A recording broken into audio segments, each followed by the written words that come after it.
Samsung ডিজিটাস কুল display কাজ করে না, ডিসপ্লে ডিস্টার্ব হয়ে গেছে 2 বছর 2 বছরের মধ্যে ডিস্টার্ব।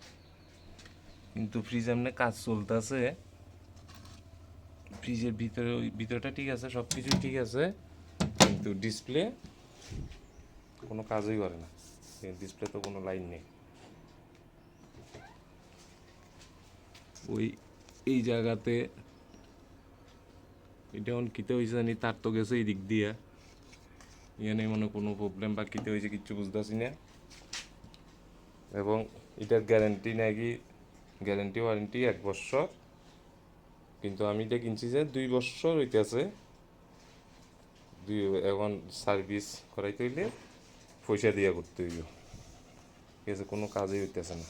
ডিসপ্লে তো কোনো লাইটে নাই, কোনো লাইটে নাই ডিসপ্লেতে,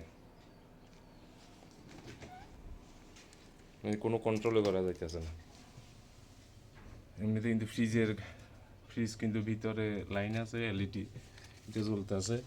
যেমন এটা মেইন সুইচ বন্ধ করতে আছে, ফ্রিজের সুইচ টুকুর দুপুরে দেখছেন, ঠিক আছে। কিন্তু এমনিতে ফ্রিজের ঠিক আছে, দিছে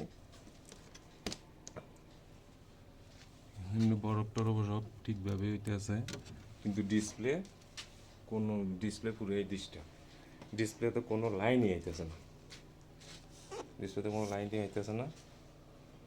এত দাম দিয়ে একটা ফ্রিজ কিনলাম, 2 বছরের মধ্যে ডিসপ্লে মধ্যে লাইট আর জ্বলতেছে না। আর আগে আমার একটা ইলেকট্রোলাক্সের ফ্রিজ আছে, এইটা হইলো আপনার ওই নর্মাল ফ্রিজ আর কি। 19 বছরে একদিনের লাগেও কোনো মেকানিক্স দেখাইতে হয়েছে না, একদিনের লাগেও কোনো মেকানিক্স দেখাইতে হয়েছে না, নির্বিচ্ছিন্নভাবেই চলছে, কোনো কমপ্লেন নেই, কোনো নেই। দেখ, আমি কোনো কোম্পানির অ্যাডভার্টাইজ বা প্রমোশন করতেছি না, কিন্তু এই ফ্রিজটা আমার পছন্দ হয়েছিল। একটু চিন্তা করলাম যে না, আমি বাড়িতে তো সোলার সিস্টেম করছি, যখন কই যে না, একটা ইনভার্টার টেকনোলজির ফ্রিজ লইলাম, মানে ইনভার্টার সোলার দিয়েও চলবো। কিন্তু এখন তো আমার শখটাই নষ্ট হয়ে গেল, এলসিডি ডিসপ্লে কোনো কাজ হইতেছে না। দেখ, মেকানিক্স দেখামো এখন তো। তারা কোম্পানির কাছে ফোন করছি, আর কইছে হইলো সার্ভিস চার্জ লাগবো।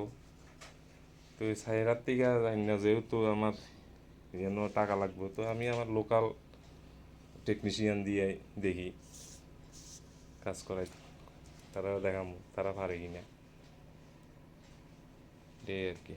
খারাপ লাগতেছে আর কি, 2 বছরের মধ্যে ডিসপ্লেটা কাজ করতেছে না, একদম কোনো লাইট কিচ্ছু নেই।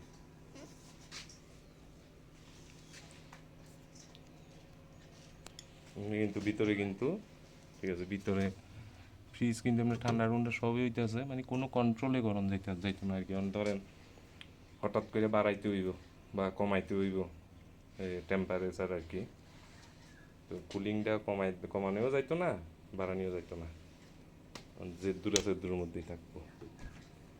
তো যাক, ঠিক করা পরে আরেকটা ভিডিও দেবো, কত লাগছে বা কী আসে বিষয়, এটা ঠাকুর জানে কি হয়েছে।